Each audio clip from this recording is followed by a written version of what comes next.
പുഷ്പങ്ങൾ കൊണ്ടും നമ്മൾ ഭഗവാന്റെ അടുത്ത് സമർപ്പിക്കുമ്പോൾ നമ്മൾ പല കാര്യങ്ങൾ ആ പൂവിനകത്ത് നമ്മൾ ഓരോ അത് എല്ലാവർക്കും അത് അറിയത്തില്ല.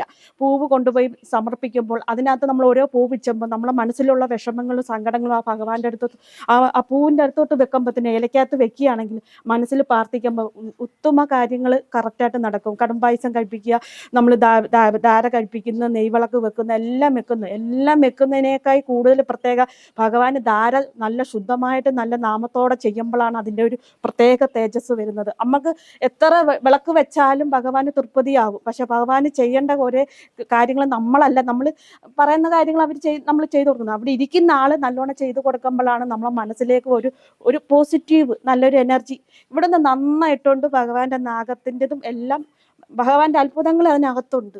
അത് പറഞ്ഞാൽ അത് മനസ്സിലാവത്തില്ല. പിന്നെ നന്നായിട്ട് എൻ്റെ അനുഭവം വെച്ച് ഞാൻ പറഞ്ഞത്, എനിക്ക് നന്നായിട്ട് അനുഭവമുണ്ട്. ഞാൻ ഒരുപാട് വിഷമിച്ചിരുന്ന ഒരു വ്യക്തിയാണ്.